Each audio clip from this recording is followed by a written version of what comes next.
Hello guys, இன்றைக்கி நம்ம சேனலில் என்ன ரெசிபி பார்க்க போகிறோன்னா ஒரு சூப்பரான ஊறுகாய் ரெசிபி தான் பார்க்க போகிறோம். அதுக்கு முன்னாடி சேனல் இன்னும் சப்ஸ்கிரைப் பண்ணலன்னா சப்ஸ்கிரைப் பண்ணிக்கோங்க. வாங்க வீடியோக்குள்ளே போகலாம். இன்றைக்கி நம்ம சேனலில் என்ன பார்க்க போகிறோன்னா மாங்காய் ஊறுகாய் தான் பார்க்க போகிறோம்.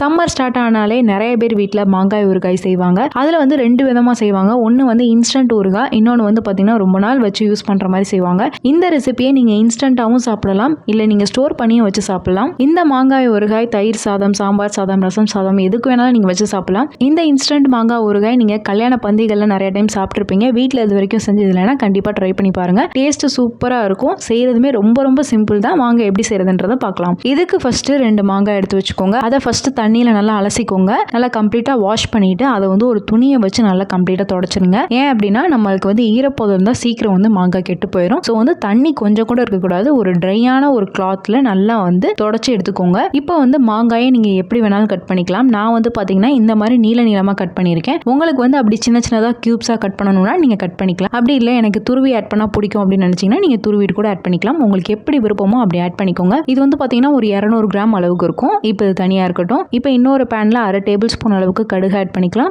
அதுக்கப்புறம் 1/2 டேபிள் ஸ்பூன் அளவுக்கு வெந்தயம் ஆட் பண்ணிக்கோங்க. இப்போ இதெல்லாமே ஆட் பண்ணிவிட்டு நல்லா கம்ப்ளீட்டாக ரோஸ்ட் பண்ணி எடுத்துக்கலாம். கடுகு லைட்டாக வெடிச்சு வரும். அதே மாதிரி வெந்தயமும் நிறம் மாதிரி வரும். அப்போ வந்து நீங்கள் ஸ்டவ் ஆஃப் பண்ணிவிட்டு இறக்கிடலாம். நல்லா கம்ப்ளீட்டாக ஆறின பின்னாடி இதை வந்து ஒரு மிக்ஸி ஜார்லையோ இல்லை பிளெண்டர்லையோ போட்டு நல்லா கொரப்பாக அரைச்சி எடுத்து வச்சுக்கோங்க. இப்போ இன்னொரு கடாயில் 2லேருந்து 4 டேபிள் ஸ்பூன் அளவுக்கு நல்லெண்ணெய் ஆட் பண்ணிக்கலாம். ஆயில் நிறைய சேர்க்க வேணாம்னு நினச்சிங்கன்னா கம்மியாக ஆட் பண்ணிக்கோங்க. இப்போ 1 டீஸ்பூன் அளவுக்கு கடுகு ஆட் பண்ணிக்கோங்க.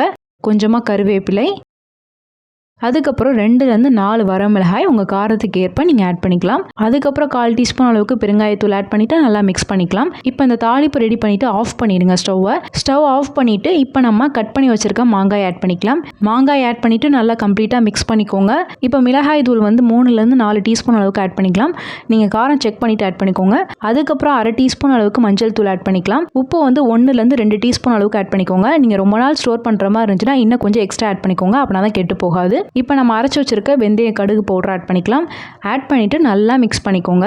இது வந்து நீங்கள் உடனே சாப்பிட்ற மாதிரி இருந்துச்சுன்னா இந்த ஆயிலே உங்களுக்கு போதுமானது. அப்படி உங்களுக்கு இன்னும் கொஞ்சம் வேணும்னா நீங்கள் நல்லெண்ணெய் இன்னும் கொஞ்சம் எக்ஸ்ட்ரா ஆட் பண்ணிக்கலாம். இது வந்து இப்படியே நீங்கள் சாப்பிட்ற மாதிரி இருந்தால் அப்படியே வச்சுக்கோங்க. அப்படி நீங்கள் ஸ்டோர் பண்ணணும்னு நினச்சிங்கன்னா ஒரு கிளாஸ் பாட்டில் இல்லைனா கிளாஸ் ஜாடி எதுனாலும் நீங்கள் எடுத்துக்கலாம். யார் எதுவுமே போகாத அளவுக்கு டைட்டான மூடியாக ரெடி பண்ணிக்கோங்க. ஒரு ஏர்டைட் கண்டெய்னர் எடுத்துக்கிட்டிங்கன்னா உங்களுக்கு கரெக்டாக இருக்கும். இதில் வந்து நீங்கள் ஸ்டோர் பண்ணி வச்சுக்கலாம். ஆனால் இதில் ஸ்டோர் பண்ணும் போது நீங்கள் என்ன பண்ணணும்னா எக்ஸ்ட்ரா வந்து நல்லெண்ணெய் நிறையா ஊற்றணும். ஏன் அப்படி சொல்கிறேன்னா எண்ணெய் மிதக்க இருந்தால் தான் உங்களுக்கு வந்து ஊறுகாய் கெட்டு போகாமல் இருக்கும்.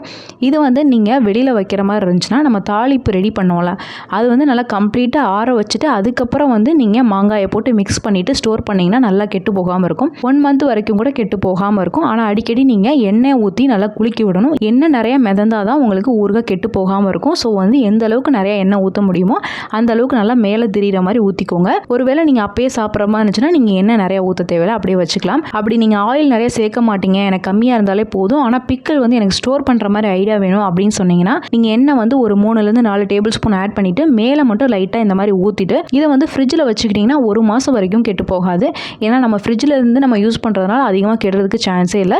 ஸோ வந்து 1 மந்த் வரைக்கும் நீங்கள் யூஸ் பண்ணிக்கலாம். அப்படி வந்து உங்களுக்கு ரொம்ப நாள் ஸ்டோர் பண்ணுற மாதிரி ஊறுகாய் வேணும்னு நினச்சிங்கன்னா நான் ஆல்ரெடி போன இயர் வந்து மாங்காய் ஊறுகாய் போட்டு காமிச்சிருக்கேன். அதோட லிங்க் வந்து டிஸ்கிரிப்ஷனில் தரேன், செக் பண்ணி பார்த்துக்கோங்க. 1 வருஷம் ஆனாலும் வெளியில் வச்சாலும் கெட்டு போகாது. இப்போ இந்த ஊறுகாவை தயிர் சாதத்தோட நான் பேர் பண்ணியிருந்தேன். டேஸ்ட் அவ்வளோ சூப்பராக இருந்துச்சு. நான் இப்போ காமிக்கிறேன் பாருங்கள் உங்களுக்கு எந்த அளவுக்கு இருக்குன்னு. ஊறுகாய் பார்க்கவே செம்ம டெம்ப்டிங்காக இருந்துச்சு, சாப்பிட்றதுக்குமே அவ்வளோ சூப்பராக இருந்துச்சு. ஸோ கண்டிப்பாக ட்ரை பண்ணி பாருங்கள். இது தயிர் சாதம் மட்டும் இல்லை, சாம்பார் சாதம், ரசம் எதுக்குனாலும் வச்சு சாப்பிடலாம். டேஸ்ட்டு சூப்பராக இருக்கும். ஸோ ட்ரை பண்ணி பார்த்துட்டு எனக்கு கமெண்ட்ஸில் ஃபீட்பேக் சொல்லுங்கள். இந்த ரெசிபி உங்களுக்கு பிடிச்சிருக்குன்னு நினைக்கிறேன். பிடிச்சிருந்தா லைக் பண்ணுங்கள், ஷேர் பண்ணுங்கள், கமெண்ட் பண்ணுங்கள். மறக்காமல் சேனலை சப்ஸ்கிரைப் பண்ணுங்கள். இன்னொரு வீடியோவில் பார்க்குறேன். பாய்.